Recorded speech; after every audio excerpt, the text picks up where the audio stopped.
કરનાળાશ્વર મહાદેવ ત્યાં આવી ગયા છીએ આપણે. બહુ જૂનું અને પૌરાણિક મંદિર છે. અને દંતકથા એવી છે કે ભાઈ કોઈ બાપજી અહીંયા તપસ્યા કરતા અને પૂજા કરતા. તો પૂજા કરતી વખતે એમને જે તે અમુક વર્ષો થઈ ગયા પછી એમનું અવસાન થયું. તો એના પછી કોઈ એમ કે અહીંયા કોઈ ગાય જેવી આવતી ગાય, તો ગાયના સ્વરૂપમાં બાપજીએ કોઈ સપના રીતે કીધેલું ભાઈ તમે ગાય છે ત્યાં નીચે ખોદજો. તો પ્રાગટ્ય શિવલિંગનું ત્યાં સ્થાપન છે. તો એ ખોદ્યા પછી એમ કે પ્રાગટ્ય શિવલિંગ નીકળેલું છે. સ્થાપિત નથી, પ્રાગટ્ય શિવલિંગ છે અને ઘણું જૂનું એમ કે પૌરાણિક શિવલિંગ છે. તો એવી દંતકથા છે, લોકવાયકા એવી છે. તો આપણે તે જગ્યામાં આવી ગયા છીએ અને પ્રાગટ્ય શિવલિંગના દર્શન આપણે કર્યા. અને જૂના મહાત્મા હતા, એમના સાનિધ્ય અને એમના ભજનના પરિબળથી તો આ વસ્તુ મળેલી છે. કોઈ એવા મહાપુરુષોને જોણ કરેલી કે ભાઈ સ્વપ્નમાં બીજી રીતે કે ભાઈ અહીંયા આ શિવલિંગ છે, તમે એને કંઈક ખોદો તો નીકળશે. આ રીતે આ પ્રાગટ્ય શિવલિંગ નીકળેલું છે. તો એ કુંડ આવેલો છે જૂનો. તે કુંડની દંતકથા એવી છે કે ભાઈ ગંગાનું પાણી અહીંયા આવેલું છે. અહીંયા ગંગાનું પ્રાગટ્ય 11 ન થતું એ કુંડમાં. તો ફાગણ સુદ 11ના દિવસે આ ધાર થતી દૂધ અને પાણી, તો ગંગા નદીનું પાણી આવતું એવી દંતકથા છે. એ કુંડ આપણે હાલ જોઈ રહ્યા છીએ, તમને બતાવું છું. અને બહુ પૌરાણિક અને જૂનું, ઘણા વર્ષો જૂનું, જેની એમ કે વડવાઓ વાત થઈ રહ્યા છે બાકી કે એની કોઈ પેલી નથી, પણ ઘણું પૌરાણિક અને જૂનું મંદિર છે. ચાલો તમને કુંડ બતાવું.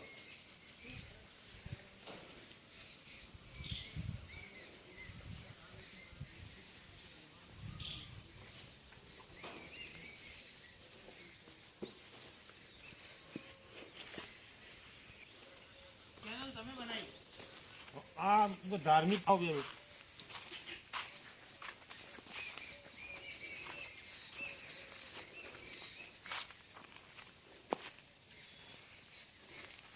તો આપણે આ જોઈ રહ્યા છીએ પૌરાણિક અને ઘણો જૂનો કુંડ છે, બરાબર. દંતકથા મુજબ આ સત્ય ઘટનાની આધારિત લોકવાયકા એ પ્રમાણે આ વસ્તુ સ્થાપિત છે. શું તો દર 11ના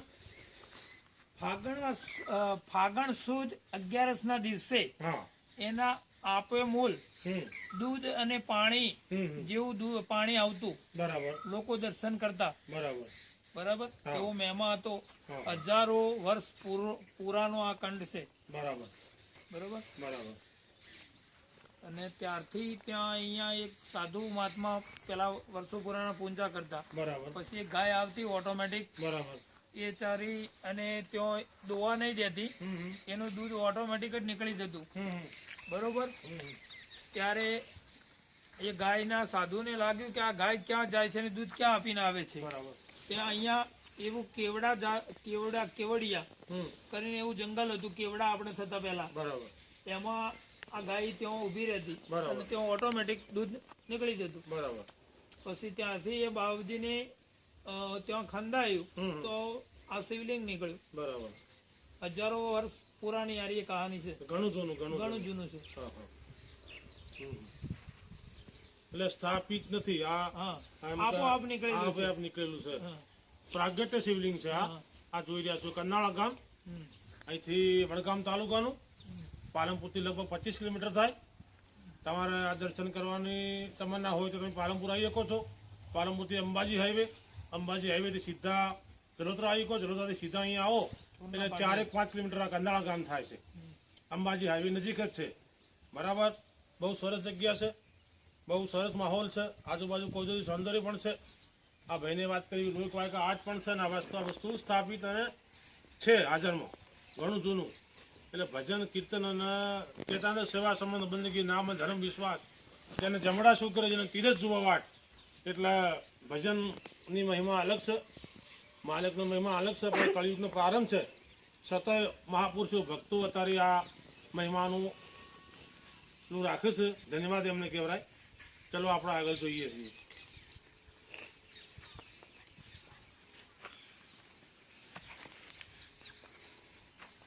હાલો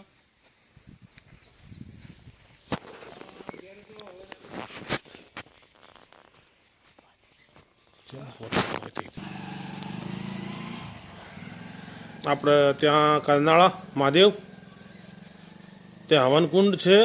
આ જોઈ રહ્યા છીએ આપણે. બહુ પવિત્ર જગ્યા છે. આજુબાજુ માહોલ પણ સારો છે ભાઈ.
જય શ્રી કૃષ્ણ.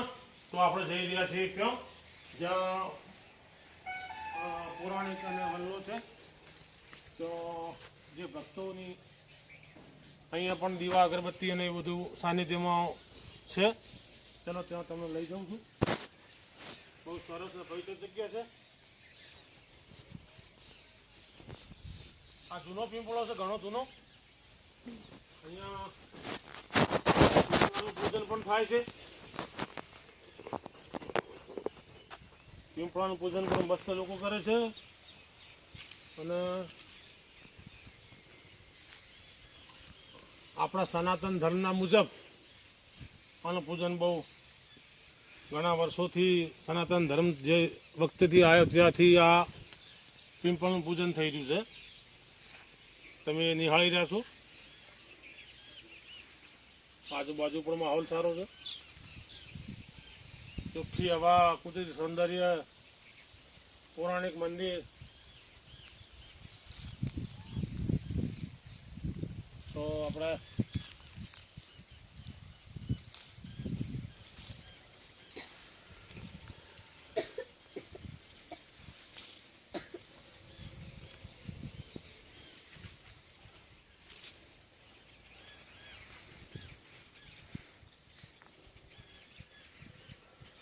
મંદિરની આજુબાજુ બહુ ખુલ્લી જગ્યા. અચ્છા, ત્યાં મંદિરની આજુબાજુ ખેતરો પણ છે. જગ્યા પણ બહુ છે. દર 11 અહીંયા મેળો ભરાય છે. દર 11 લોકોનો મેળાવડો બહુ હોય છે. અને ખૂબ લોકો અહીંયા આવે છે દર્શન કરવા, અહીંયા હવન કરવા. આવી રીતે હવનના માધ્યમથી લોકો ઘણા આવે છે. દર્શન કરવા લોકો ઘણા આવી જશે. તો આપણે એ જગ્યા પર આપણે છીએ હાલ. ત્યાં તમને હવન કુંડની વાત કરી, પછી આ કુંડની વાત કરી. ઘણો જૂનો કુંડ છે. દર 11 અહીંયા જે વસ્તુ પાણી ને દૂધનું ધાર થતી તે પણ તમને બતાવી છે. બહુ લોકવાયકા છે અને ગાયડા ગુરવા લોકો આ વાત કરી ગયેલા છે. અને જે તે હાલ કંડાળામાં જે કેમ કે આજુબાજુના વૃદ્ધ લોકો રહ્યા જેમની ઉંમર 90 ઉપરની છે એ લોકો પણ આજે કીધું કે અમે આ વસ્તુ અમારી જાતે અમારી ઓખે નિહાળેલી વસ્તુ છે આ કુંડની. એ લોકોના મોઢે આ વસ્તુ આજે પણ હયાત છે. તો એવી દંતકથા મુજબ એવા હયાત લોકો આજે છે અને આજે એમ કે થોડુંક પરિવર્તન થઈ ગયું છે સહેજ કળયુગના પ્રારંભથી. એટલે વળી એનો સમય આવશે એટલે એ પ્રાગટ્ય થશે અને ત્યાં આપણે જોઈ રહ્યા છીએ.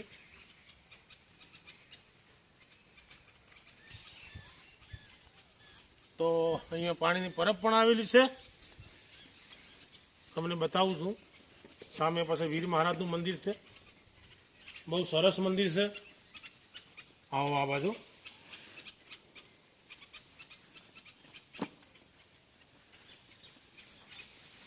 અહીંયા સામે પાણીની વ્યવસ્થા પણ છે,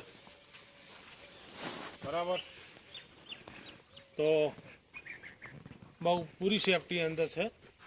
હવનની છે, ભજનની છે, કોઈને ભોજન કરવું હોય તો વ્યવસ્થા પણ છે. ભોજન કરીને એમ કે એમને ભોજન કરવું હોય તો એની વ્યવસ્થા પણ છે. બધી વાસણ કુસણ બધા અહીંયા છે, એટલે કોઈ વસ્તુની ખામી નથી અને કોઈ વસ્તુમાં તકલીફ પડે એવું અહીંયા નથી. અને સામે તમે જોઈ રહ્યા તો એ વીર મહારાજનું મંદિર છે, ત્યાં પણ બહુ સારી જગ્યા અને પવિત્ર માહોલ અને એવું બધું છે કુદરતી સૌંદર્યમાં. તો ચલો મિત્રો, આપણે હવે અહીંથી જઈશું કાંજાણા ગામમાં. ત્યાં એક પુરાણું મંદિર છે, ત્યાં દર્શન કરાવું. જય શ્રી કૃષ્ણ.